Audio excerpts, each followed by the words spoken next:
Bon, la première vidéo sur le dépouillement a été publiée. Je viens t'entretenir sur une deuxième partie du dépouillement. Donc, le dépouillement, comme je disais tantôt, ce n'est pas une question de bout d'oreille, ce n'est pas une question d'habit, c'est une question de revêtir Christ. D'accord? On va encore rentrer dans la parole. Colossiens 3, versets 9 à 10. Ne vous mentez pas les uns les autres. Vous étant dépouillés du vieil homme avec ses œuvres et ayant revêtu l'homme nouveau qui se renouvelle dans la connaissance à l'image de celui qui l'a créé. Donc le dépouillement, ce n'est pas une question d'habit. Le dépouillement consiste à revêtir Christ. De la même manière que Adam et Ève étaient dans le jardin et qu'ils ont perdu la gloire, aujourd'hui avec Christ, nous rentrons encore dans la gloire. C'est une attitude intérieure. Bon, vous qui êtes dépouillés et qui vous habillez d'une certaine manière, ça ne va pas, ce n'est pas ce qui va faire que vous êtes allé au ciel. D'accord?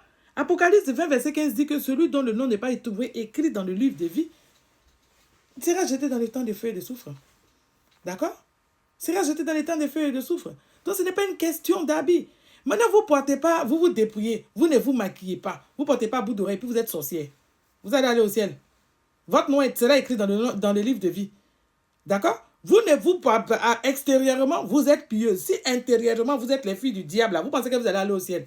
Ne vous convertissez pas et restez dans les bêtises. Il y a deux alliances dans la Bible. D'accord? Dans la nouvelle alliance, il faut rechercher Christ et revêtir Christ. Se dépouiller de l'ancienne nature que nous étions, de notre nature corruptible que nous avons hérité en Adam pour revêtir Christ. Voilà, c'est ça le vrai dépouillement dont parle la Bible. Ils vont venir nous dire, Hébreux 12, verset 14, recherchez la paix avec tous et la sanctification sans laquelle personne ne verra le Seigneur.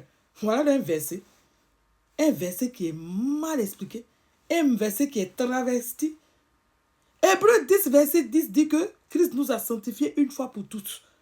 1 Corinthiens 1, verset 30 dit que Christ s'est fait justice, sagesse, rédemption et sanctification. Donc, quand Hébreux 12, verset 14 dit rechercher la paix avec tous et la sanctification sans laquelle personne ne verra le Seigneur, ça ne parle pas d'habit, ça ne parle pas de rapport sexuel avant mariage.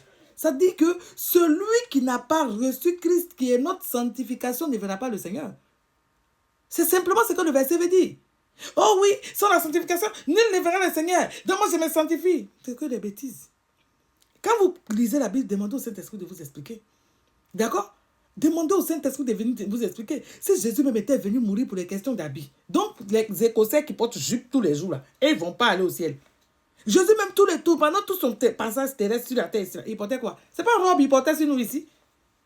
C'est pas une robe Jésus portait. Ah, il faut arrêter.